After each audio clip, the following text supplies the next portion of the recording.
जो लोग बुद्धिमान हैं वह यह जानते हैं कि शब्द हथियार की तरह होते हैं, जिनसे किसी को भी बचाया जा सकता है या किसी को भी मारा जा सकता है। अब आप सोच रहे होंगे कि शब्दों से किसी को मारा कैसे जा सकता है। तो जरा सोचिए, ज्यादातर आत्महत्याओं के पीछे किसका कारण होता है? किसी के पति ने कुछ कहा, किसी के पिता ने कुछ कहा और उन लोगों ने आत्महत्या कर ली। ये आत्महत्या किसके कारण हुई? वो पीड़ित के मन को इतना दुखी कर गए कि उसके मन से वो दुख सहना और ज्यादा बर्दाश्त करना नामुमकिन हो गया और इसी वजह से उन्होंने आत्महत्या कर ली।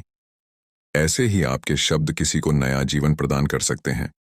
जब कोई आदमी उदास होता है या दुखी होता है तो आपके शब्द उसमें एक नया जोश, एक नया उत्साह भर सकते हैं और एक हारा हुआ आदमी अपने जीवन में एक नई शुरुआत कर सकता है। सिर्फ शब्दों के माध्यम से, हमारी वाणी के माध्यम से। तो अब तक आप ये तो समझ ही गए होंगे कि हमारे शब्द हमारे जीवन को किस तरह निर्धारित करते हैं। शब्दों में कितनी ताकत होती है और किसी से बात करते वक्त हमें कितनी सावधानी से अपने शब्द बोलने चाहिए। आज की जो बौद्ध कहानी मैं आपको सुनाने वाला हूं, उसमें आपको सीधे तौर पर कुछ ऐसे तरीके पता चलेंगे, कुछ ऐसी परिस्थितियां पता चलेगी जहां पे आपको हमेशा चुप रहना चाहिए। कुछ परिस्थितियों में अगर आप कुछ नहीं बोलेंगे तो वही आपके लिए सबसे ज्यादा बेहतर होगा। तो चलिए कहानी शुरू करते हैं। एक बार की बात है, एक युवा लड़का एक बार एक बौद्ध भिक्षु के पास पहुंचा। वो काफी परेशान लग रहा था और उसने बौद्ध भिक्षु से जाकर पूछा कि हे महात्मा, मैं अपने आप से परेशान हूं, अपने आप से दुखी हूं। बाहरी रूप से मुझे कोई दुख नहीं है, मैं धन धान्य संपन्न हूं, मुझे कोई शारीरिक रोग भी नहीं है, लेकिन मैं खुद से परेशान रहता हूं, अपने मन से परेशान रहता हूं। अक्सर मेरी बातों को मेरा कोई भी दोस्त गंभीरता से नहीं लेता है और ना ही मेरे परिवार के लोग मेरे किसी बात को गंभीरता से लेते हैं। मैं जो कुछ भी सलाह देता हूं, या तो वह उसे मजाक में उड़ा देते हैं या फिर उसे गंभीरता से लेते ही नहीं है। मेरी बातों को कोई गंभीरता से क्यों नहीं लेता है? क्यों मेरी बातों पर कोई अमल नहीं करता? क्यों मेरी बातों में कोई रुचि नहीं दिखाता? क्या कारण है? कृपया मुझे बताने का कष्ट करें और मेरे मन के इस दुख को दूर करें। यह सुनकर बौद्ध भिक्षु ने कहा कि आज सुबह मैं चालित ध्यान करके वापस आ रहा था।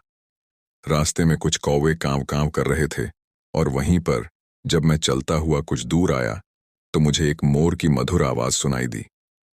ये सुनकर अचानक मेरे मन में ख्याल आया कि कौवे कितना कांव कांव करते हैं, कितना बोलते रहते हैं, लेकिन कोई भी प्राणी कौवे की आवाज को पसंद नहीं करता।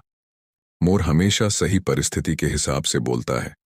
जब भी बारिश होने वाली होती है और बादल गरजते हैं और बारिश होने की आशंका होती है, ऐसे में मोर अपनी मधुर आवाज गाता है, जो सभी को प्रिय होता है, सभी को अच्छा लगता है। ऐसे ही अगर इंसान सही परिस्थिति के हिसाब से सही शब्द बोले, सही वाणी बोले, तो वही वाणी दूसरों के लिए संगीत हो जाती है, संगीत बन जाती है और दूसरे लोग तुमसे सम्मोहित हो जाते हैं और वहीं पर तुम्हें सब लोग गंभीरता से लेने लगते हैं। और दूसरी तरफ, अगर तुम यूं ही बेफिजूल ऐसे ही बोलते रहते हो, बिना किसी बात के बोले चले जाते हो, तो फिर तुम्हें कोई गंभीरता से नहीं लेता।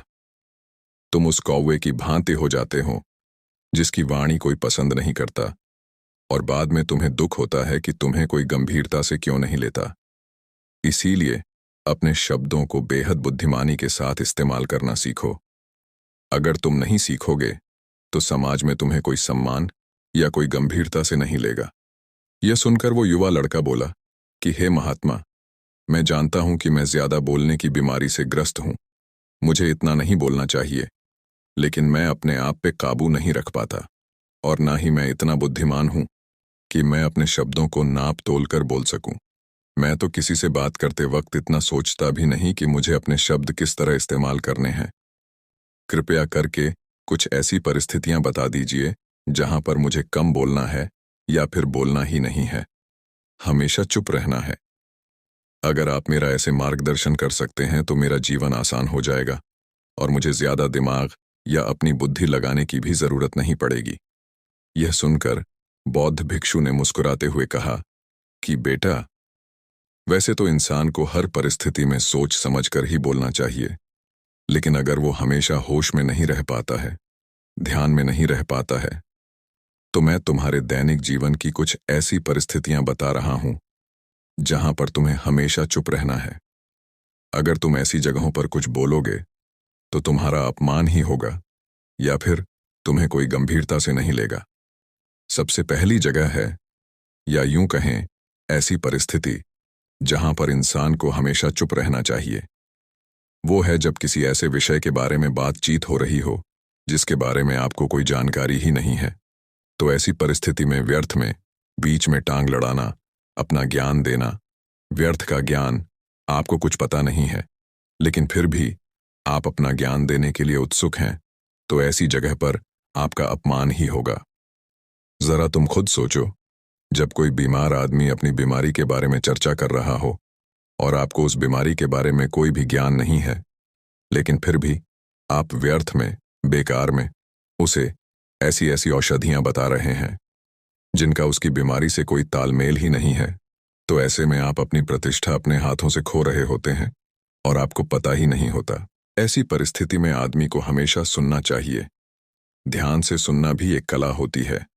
अगर आप सुनने का दिखावा करेंगे तो कहीं ना कहीं सामने वाले आदमी को ये एहसास हो जाता है कि ये मेरी बात पूरे ध्यान से नहीं सुन रहा है। इसीलिए जब आपको किसी विषय के बारे में पूरी तरह से जानकारी ना हो तो वहां पर केवल अपने कान लगाना ही ज्यादा महत्वपूर्ण होता है। आप उस इंसान की बातें ध्यान से सुन सकते हैं और इसी बीच आप दोनों के बीच एक संबंध पैदा होगा और वह संबंध सच्चा होगा क्योंकि आपने उसके बात को बड़े ही ध्यान से सुना है और इस बात का पता सामने वाले को भी होता है। तो हम बिना कुछ बोले, सिर्फ सुनने मात्र से किसी को अपना दोस्त है, अपना मित्र बना सकते हैं। इस बात को हमेशा ध्यान में रखना। दूसरी जगह जहां इंसान को हमेशा चुप रहना चाहिए वो है खाना खाते समय। खाना इंसान को हमेशा चुप रहकर खाना चाहिए, मौन रहकर खाना चाहिए। महात्मा बुद्ध और उनके भिक्षु हमेशा चुप रहकर भोजन करते हैं, शांत भाव से भोजन करते हैं, परिपूर्ण होकर भोजन करते हैं, पूरी तरह से करते हैं, एक एक टुकड़े का स्वाद लेकर भोजन करते हैं। और ऐसा भोजन जब आपके शरीर में पहुंचता है तो वो आपके अंग अंग तक ऊर्जा पहुंचाता है। अक्सर भोजन करते वक्त कुछ ना कुछ बोलते रहते हैं, कुछ ना कुछ सुनते रहते हैं, लेकिन मौन रहकर पूरा स्वाद लेकर उस भोजन को कभी नहीं करते। हम उस भोजन को करते वक्त आधे अधूरे ही रहते हैं और इसीलिए हमारा शरीर रोगों से ग्रस्त हो जाता है। जरा तुम खुद सोचो, बौद्ध भिक्षु हमेशा भिक्षा लेकर भोजन करता है और भिक्षा भी कितनी बिल्कुल मामूली सी, और वो भी एक वक्त।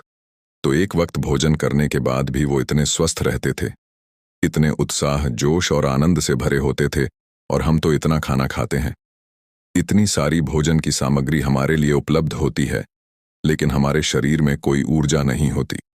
इसका सबसे बड़ा कारण होता है कि हम अपना भोजन होश में नहीं करते हैं, परिपूर्ण होकर नहीं करते हैं, मौन रहकर नहीं करते हैं। इसीलिए अपना भोजन हमेशा मौन रहकर ही करो। तीसरी जगह जहां पर अगर आपने चुप रहना सीख लिया तो इसका मतलब यह है कि आपने अपने ऊपर विजय हासिल कर ली।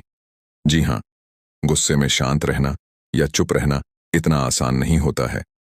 अक्सर हम गुस्से से भरकर कुछ ऐसे शब्द या अपशब्द बोल जाते हैं जिसका पछतावा हमें हमेशा रहता है, लेकिन जुबान से निकला हुआ शब्द वापस नहीं हो सकता। उस शब्द को मिटाया भी नहीं जा सकता। अब वो जिंदगी भर हमारे दामन से जुड़ चुका है और वो गुस्से में बोला गया। अब शब्द हमारे मन को समय समय पर बेचैन करता रहता है, दुखी करता रहता है, लेकिन गुस्से के वक्त चुप रहना सीखना भी एक बहुत बड़ी कला होती है। गुस्से में आदमी का अपने ऊपर काबू कहाँ रहता है, अपनी इंद्रियों को वश में कहाँ रख पाता है। इसीलिए इस कला को आप तभी सीख सकते हैं जब आप गुस्सा भी होश में रहकर कर पाए। जब भी आपको गुस्सा आए, आपके दिमाग में सिर्फ एक ही बात आए कि मुझे चुप रहना है, मुझे किसी से कुछ गाली गलौज नहीं करना, किसी को कोई अपशब्द नहीं बोलना। और जब ये विचार गुस्से के साथ जुड़ जाता है और धीरे धीरे ये आदत बन जाता है तो आप अपने गुस्से को भी काबू में करना सीख जाते हैं। जब भी कभी गुस्सा आए तो किसी को कुछ बोलने की बजाय कुछ शारीरिक व्यायाम करना शुरू कर दो। उछलना, भागना, दौड़ना, जिम करना, कुछ भी आप ऐसा व्यायाम कर सकते हो जिसमें आपका शरीर थक जाए। आप पाएंगे कि जब आपका शरीर थक जाता है तो आपका मन भी शांत हो जाता है। आपने उस गुस्से की ऊर्जा को एक सकारात्मक रूप दे दिया, और यही बुद्धिमान व्यक्ति की पहचान होती है, जो दूसरों के तानों से भी अपना घर बना लेता है, अपनी कामयाबी के रास्ते निकाल लेता है। वही सच में बुद्धिमान आदमी है, जो जहर को भी दवा बनाकर इस्तेमाल करना सीख जाए। वही असली बुद्धिमान होता है। चौथी जगह, जहां आप चुप रहेंगे तो आपके लिए वही सबसे ज्यादा बेहतर होगा, वही आपको सम्मान दिलाएगा। जब चार लोग आपस में बैठकर बातें कर रहे हों, कोई बैठक कर रहे हो, तो वहां पर जब चार लोग बात कर रहे होते हैं तो चारों लोग एक साथ तो बात कर नहीं सकते। एक बार में एक व्यक्ति बोलेगा और तीन सुनेंगे, तभी वो बैठक कामयाब हो पाएगी, तभी वो चर्चा सही रूप में आगे बढ़ पाएगी। लेकिन अगर कोई आदमी ऐसा बैठा हुआ है जो बीच में ही दूसरे की बात काटकर अपनी बात को ऊपर रखना चाहता है, तो ऐसे में वो चर्चा या वो बैठक आपको कहीं नहीं पहुंचाएगी, और चारों लोगों के बीच आप सबसे मूर्ख कहलाओगे। अगर आपको अपनी बात कहनी है तो सामने वाले को अपनी बात पूरा करने दो, उसके बाद अपने विचार रखो। यही एक भद्र पुरुष या फिर अच्छे आदमी की पहचान होती है। और आखिरी जगह, अगर हमारे माता पिता हमें कुछ कह देते हैं, हमारे बड़े बुजुर्ग हमें किसी बात पर डांट देते हैं या हमें थप्पड़ भी मार देते हैं, तो ऐसी जगहों पे आपका चुप रहना ही उनके प्रति सम्मान दिखाएगा, उनके प्रति आदर का भाव व्यक्त होगा। अगर आप उनके सामने उनका विरोध कर देते हैं, उनका प्रतिरोध कर देते हैं, तो वो गुस्सा तो थोड़ी देर बाद शांत हो जाएगा, लेकिन वो कही गई बात, वो विरोध किया हुआ शब्द या फिर कुछ भी उल्टा सीधा हमेशा आपके मन को सताएगा, और आपके माता पिता को हमेशा यही लगेगा कि आज ये हमारी इज्जत नहीं करता, ये हमारी बात नहीं मानता, क्योंकि ये कमाने लग गया है, ये बड़ा आदमी बन गया है। ऐसी ऐसी बातें उठेंगी, ऐसे ऐसे तंज कसे जाएंगे। इसीलिए ऐसी जगह पे आप मौन रहिए हैं, चुप रहिए, कुछ मत बोलिए, अपने गुस्से को अपने अंदर ही पी लीजिए, कुछ व्यायाम कर लीजिए, भाग लीजिए, दौड़ लीजिए, आपका मन अपने आप शांत हो जाएगा। आखिर में बौद्ध भिक्षु ने अपनी बात को खत्म करते हुए कहा कि कम शब्दों में अपनी भावनाओं को उतारना सीखो। शब्द हथियार की तरह होते हैं। बोलो तो होश में बोलो, ध्यान में बोलो। जीवन शैली ऐसी बना लो कि आप जब भी बोलो पूरे होश में रहकर बोलो, पूरे आनंद के साथ बोलो, पूरे प्रेम के साथ बोलो।